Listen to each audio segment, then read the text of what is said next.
Yung mga ganitong jar na nabili ko sa IKEA, ayan, IKEA yung tatlo na yan, ang bilis masira, nakakainis. Last year ko lang to binili, ngayon hindi ko na siya magamit kasi yung takip niya, hindi na matakip. Hindi na siya maglalak, o paano ko naman siya maglalak. Ito nasira yung dito niya, nawala yung isa, so hindi na siya nalalak. And then ito naman, hindi na rin siya kasi parang na-stock up siya dito o na hindi ko maintindihan, ayaw niya masara.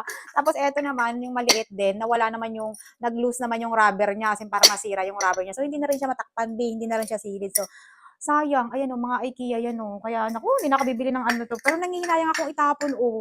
Diba, hindi ko alam kung magagamit pa ba o hindi na. Pero, yeah, ako, hindi ko na siya magagamit. Pero hindi ko alam kung tatapon ko ba or sino may gusto. Baka pinamigay, sira. But anyway, dahil nga New Year, mag-haul tayo ng mga nabili ko ng mga gamit sa kusina. Dahil New Year, new gamit. So, ito yung nabili ko, napalitan ko na yun. Kasi lagayan ko yun ng coffee, sugar, and milk. So, nakabili ako ng isang set sa SM. Ayan o. 499 to kasi may nag-sale yung mga ano ngayon, di ba? Mga appliances. Pag January talaga, nag-sale yan sila. So, ito, nabili ko ng 499 pero hindi siya nakasale. So, pero nakaset naman na siya. Ito o. Ito lalagyan ko ng milk, ito lalagyan ko ng coffee, and then ito lalagyan ko ng sugar. Hindi lang ako sure kung papasukan, hindi ba ito papasukan ng ano ng langgam.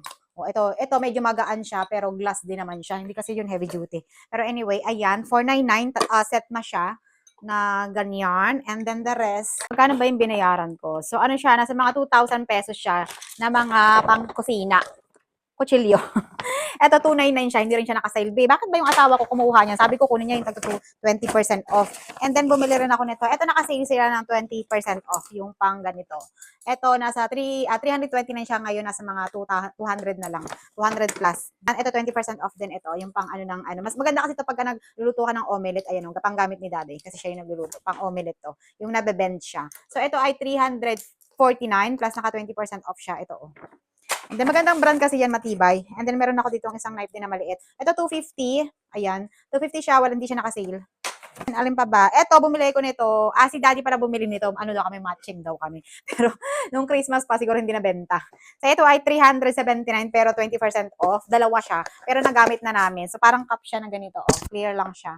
Pero glass din siya na medyo thin and then magaan lang din. Cute din siya. So ito lang pala yung worth 2,000 pesos na nabili ko. Ang konti lang. So yung pang set and then ito lang siya, 2,000 na yan agad.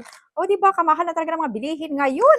Nakakaloka. So ayun lang yung haul ko sa SM na pumunta kami yesterday. So ayun lang.